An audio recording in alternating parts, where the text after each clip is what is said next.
Merasa dituduh, Adian Napitupulu tantang Erick Thohir soal mafia Alkes. Ditulis oleh Brion Purnama di siwar.com. Halo, assalamualaikum. Jumpa lagi dengan suara Nina di channel Redaksi TV. Pagi ini saya membaca tulisan dari Adian Napitupulu yang berjudul "Jujur saja, siapa mafianya Pak Menteri?" Tulisan dari anggota DPR ini sepertinya merupakan respon terhadap tudingan Menteri BUMN Erick Thohir tentang adanya mafia Alkes yang menginginkan impor alat kesehatan secara terus-menerus beberapa hari yang lalu. Dibagi dalam 3 bagian, tulisan kader PDIP tersebut membahas tentang pertama, terkait pernyataan adanya mafia Alkes, kedua, perkiraan kebutuhan Alkes, dan ketiga, prediksi 3 masalah besar yang akan dihadapi beriringan dengan virus corona.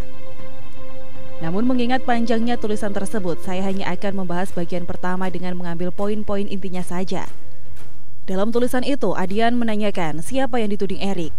Adian pun mengambil kalimat yang pernah diucapkan Erick sebagai clue yang dimaksud, yakni mereka yang mendominasi.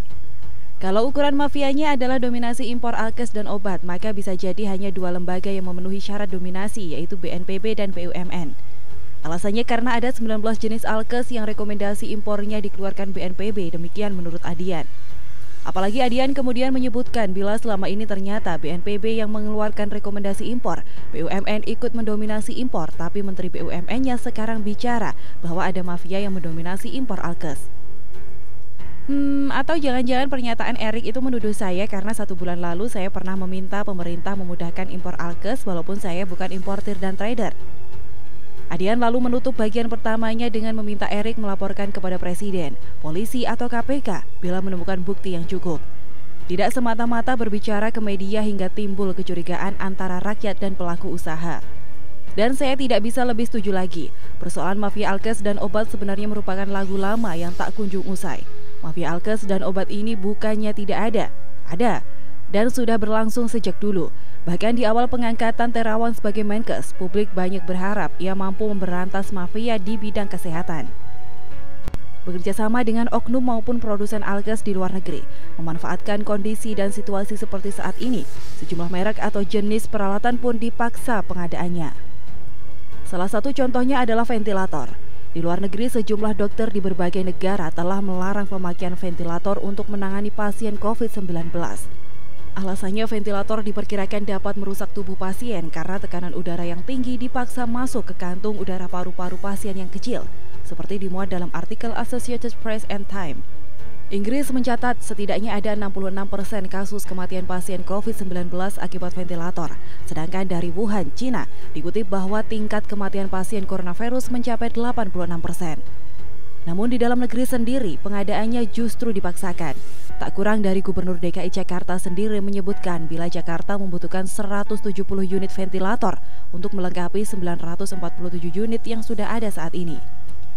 Apakah Siga benar gak membaca berita? Apakah ID Jakarta tidak mengetahui bahaya tersembunyi dari ventilator itu? Atau memang ada bau-bau amis terhadap pengadaannya? Entahlah, yang jelas sepertinya banyak pihak yang menunggangi pandemi corona ini untuk kepentingan mereka.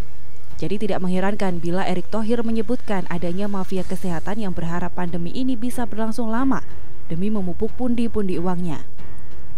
Namun kembali lagi kuncinya terletak di BNPB yang merekomendasikan alat-alat kesehatan itu.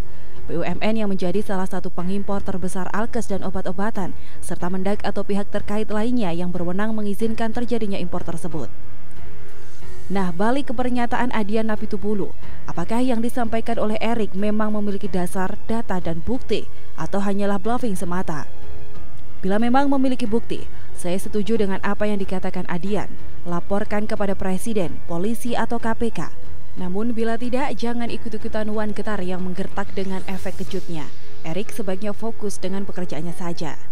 Jangan sampai pernyataannya malah dimanfaatkan oleh kelompok-kelompok tertentu untuk menimbulkan kekacauan dengan menunggangi isu corona ini.